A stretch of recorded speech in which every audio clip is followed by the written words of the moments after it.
हर साल 17 लाख लोगों की मौत हो रही है because of this problem. Today आप लोग, मैं लोगों से चाहूंगा जो लोग दिल्ली के आसपास हैं, दिल्ली में, वो लोग कमेंट्स में बताएंगे कॉर्पोरेट एम्प्लॉयज के साथ ये बहुत बड़ी प्रॉब्लम हो रही है। उनके गले चोक हो रहे हैं while they are traveling, they are taking sick leaves. Why? Because वहां के हवा से उनका बॉडी सिस्टम इतना फेल हो चुका है। The doctors themselves are saying, you do know why? The doctors themselves are saying कि normal surgical mask तो फेल है। N95 that too with a valve is something which you really got to use over here. You go to Dubai, वो इतना साफ दिखता है, आपको कहीं कूड़ा कचरा नहीं दिखेगा।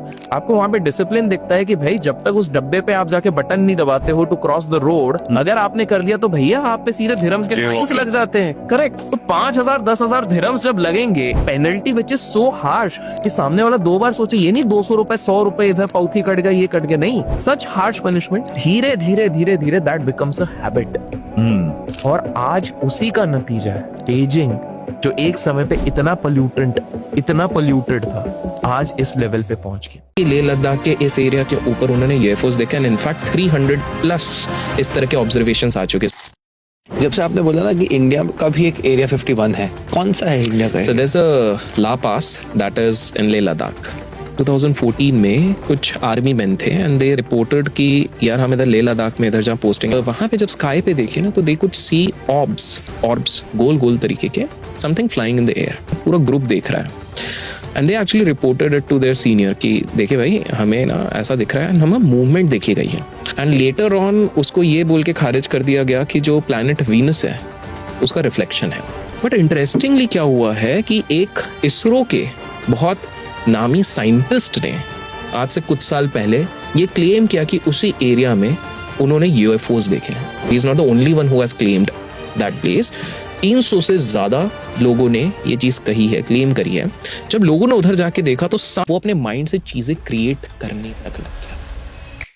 जो मॉन्टेक एक्सपेरिमेंट था उसमें बंडी फैमिली का बहुत बड़ा रोल था। मैं बताता हूँ एक्सपेरिमेंट क्या था। इन लोगों ने लोगों को अगवा करके, छोटे छोटे बच्चे हो गए, उनको लाके एक एक्सपेरिमेंट किया जाता था कि चेयर पे इनको बिठाया जाता था by giving certain drugs and all this things. ये किया जाता था कि आप विजन्स देखिए। इंटेंट वाज कि किसी प्रकार से हम इधर बैठ के किसी और के माइंड को वहां से कंट्रोल कर सकते हैं। मैं इधर बैठा हुआ हूँ, मैं यहाँ से किसी आर्मी मैन का माइंड कंट्रोल कर लूँ जो वहाँ का जनरल चीफ है, अपने वालों को उड़ा दे, बटन दबा दे। इमेजिन कितना केओस हो सकता है। पर वहां पे थोड़ा सा ना प्रॉब्लम होने लग गया। एक बंदा, उसका नाम था डेविड, एक तो एक जगह से दूसरे जगह अपने आप ट्रांसफर हो जा रहा था। It's like a portal. David ने एक अपने माइंड से एक मॉन्स्टर क्रिएट कर, एक लेजिट ह्यूज मॉन्स्टर। जैसे ही ये वाली चीज एक्सपेरिमेंट वालों ने देखी कि भाई ये क्या हो रहा है, this is going beyond the hands.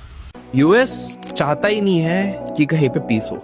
Is the biggest supplier of defence, everybody. Correct. और उसे पता है कि इंडिया में अगर परेशानी करनी है तो उसके आसपास की चीजों में हमको तहलका हमेशा मचाते रहना चाहिए। और over the last few years deep states यही कर रही है। अगर आप देख रहे हो आसपास के सारे जगहों पे कहीं ये हो रहा है, कभी नेपाल में हो रहा है, कभी बांग्लादेश में हो रहा है, श्रीलंका हो रहा है, पाकिस्तान में हो रहा है। सो पाकिस्तान उनका सबसे बड़ा टूल है। उनको पता है कि अगर हमने पाकिस्तान को उधर खत्म कर दिया ना तो इंडिया अगर आज 50 किलोमीटर पर आवर पे चल रहा है, ये 80-90 पे बच जाए। Very true, very true.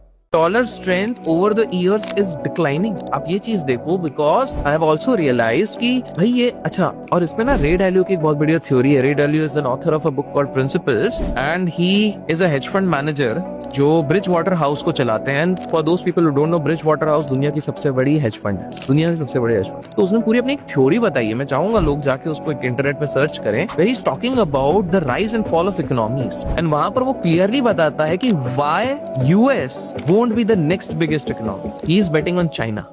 Japan की अगर मैं बात करूं तो जापान कितना बढ़िया लगता है ना, क्लीन सिटी है, इतना हाईटेक है। ये है भाई साहब, जापान में तो पेंडेमिक चल रहा है। सबसे ज्यादा लोनली जगह अगर कोई है जापान है। जापान में ट्रेन में इंसान जाता, हमारे ट्रेन में अगर जाओ, जैसे दिल्ली के मेट्रो में चले जाओ, एटलीस्ट आंटियां लड़ रही हैं, कोई गाली गलौज चल रहा है, कोई गाना गा रहा है, वहां पे सब शांति से बैठे हैं, शांति से बैठे, कोई किसी से बात नहीं कर रहा, इतने लोनली है। वहां पर एक कंसेप्ट है, मैं नाम भूल जा रहा हूँ। लोगों को जापान में लोनली रहना इतना पसंद है कि काफी सारे लोग 18-19 दिन अपने घर से बाहर ही नहीं निकलते। वो घर पे ही होम डिलीवरी। उनका वैकेशन ये है, उनका वैकेशन ये घर पे बैठे रहते कि मैं घर। वहाँ की गवर्नमेंट वहाँ को प्रमोट कर रही है कि भैया शादी करो, बाबू सोना करो, बच्चे पैदा करो।